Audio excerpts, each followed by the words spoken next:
I'm Murray Brewster. CBC was there the moment Allied troops stormed the beaches of Normandy. This is Matthew Holton of the CBC, where our assault formations are ashore, and now fighting like wildcats to hold the bridgeheads. In the decades since, we have documented the eyewitness accounts of hundreds of veterans. Well, I tell you, I was quite scared. Our team at the National has spent weeks combing archives to find rarely seen images and to bring you voices now silenced by age. I can just shut my eyes and bring back the time. The experiences of those who were there, now restored. Most of us were violently ill. In order to take you on a journey back to a critical moment when the fate of the free world hung in the balance.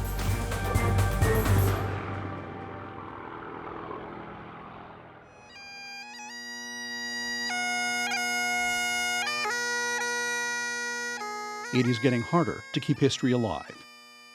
I feel very humble being here because I seem to represent most of the old soldiers now. There are only 9,200 Canadian Second World War and Korean War veterans left alive to tell their stories. One of them, John Preece. He fought in Europe in 1945 and feels the burden of history. There's only a few left. And I don't feel old, and I feel like all the other guys. And now I wish all my buddies were here. But at last it started. The enormous bombing and shelling of the coast defenses. We came in from the sea that morning with a terrific volume of firepower.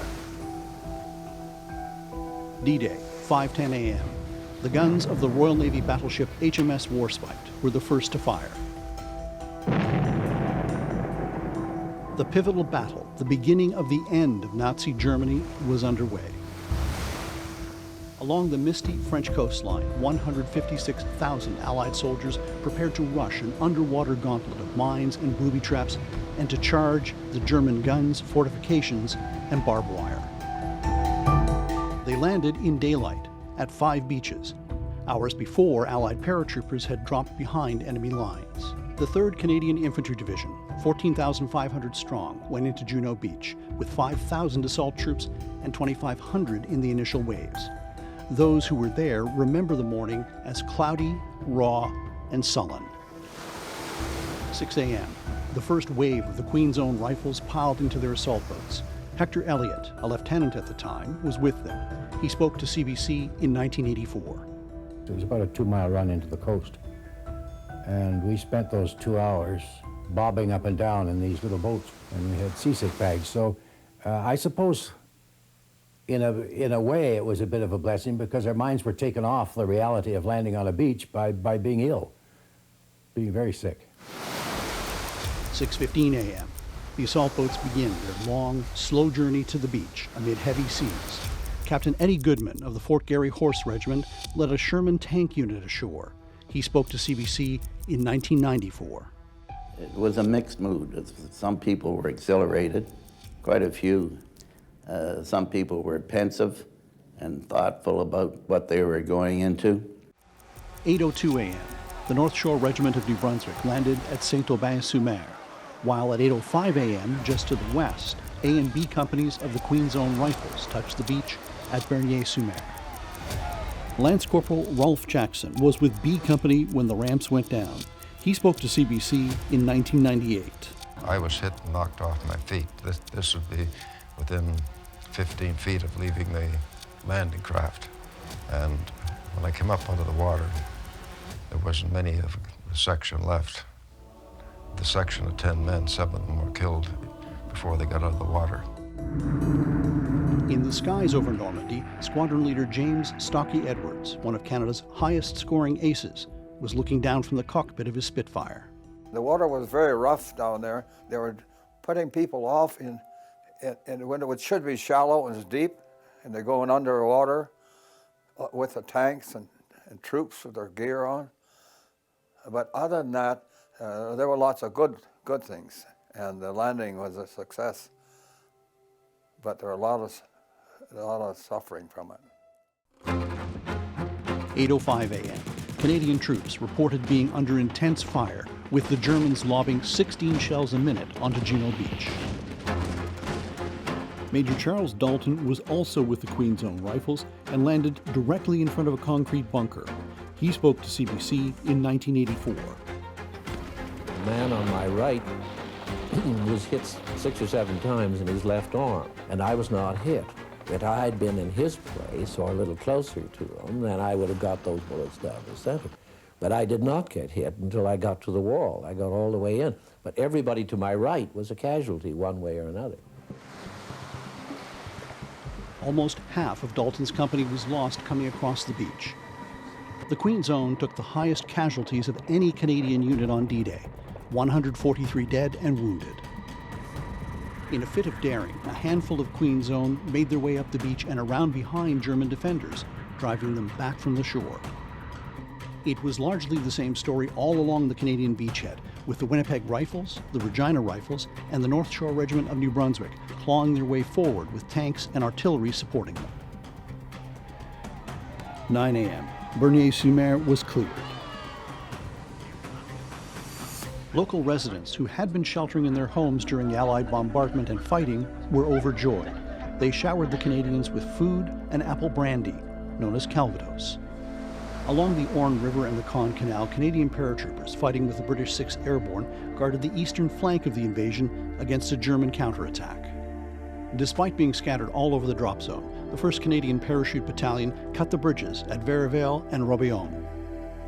Sergeant Merv Jones spoke to CBC in 1964 about the jitters of his nighttime jump. Well, I tell you, I was quite scared. And I even asked the jump master at the specific time if we could change places. But we'd been so trained in this light business, red, don't go, green, go, that he says, oh, no, don't worry about it. We haven't got time to change you. That when the red, green light did come on, automatic, due to my training, out I went.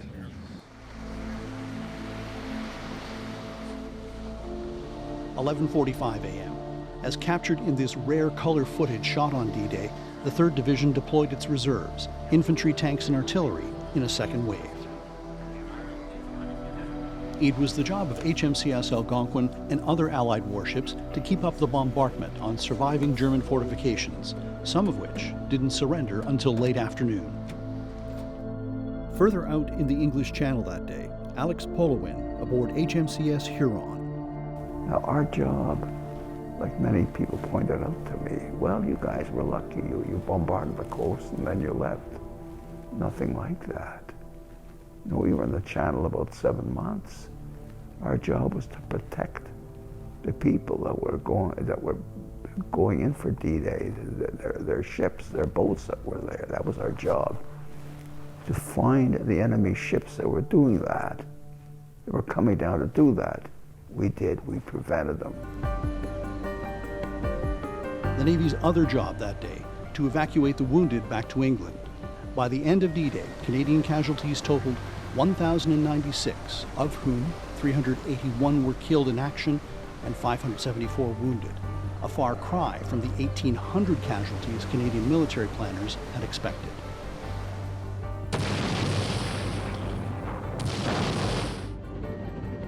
Noon on D-Day, German commanders on the ground had warned beforehand the invasion would have to be crushed on the beach. Hitler, believing Normandy to be a feint, refused to release his panzer divisions until late in the day. An advisor to German Field Marshal Erwin Rommel, Admiral Friedrich Rüegg, says by then it was too late. Rüegg spoke to CBC in 1984. We knew that the battle was lost.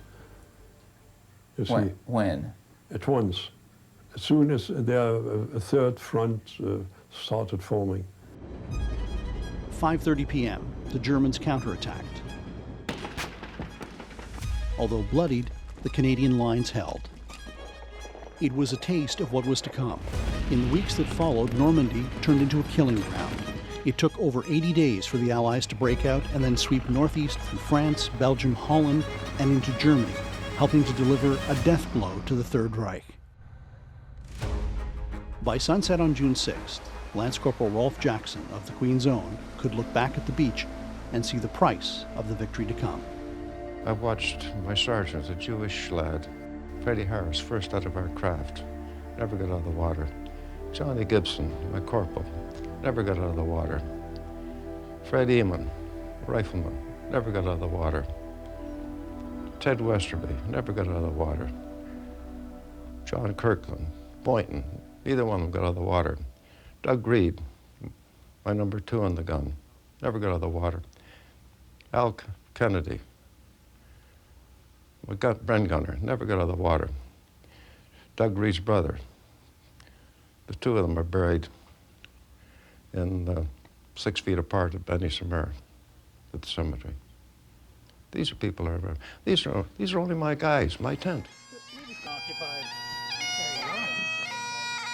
80 years later, a final salute. John Preece makes sure to place his candle atop the gravestone of General Harry Croix, who led the Canadian Army during the campaign in Northwest Europe. This is too much. It takes me back to the old days. I think all these guys here. Don't forget, well, so many of them I knew. And many of them weren't much older than me, in those days. We had young men.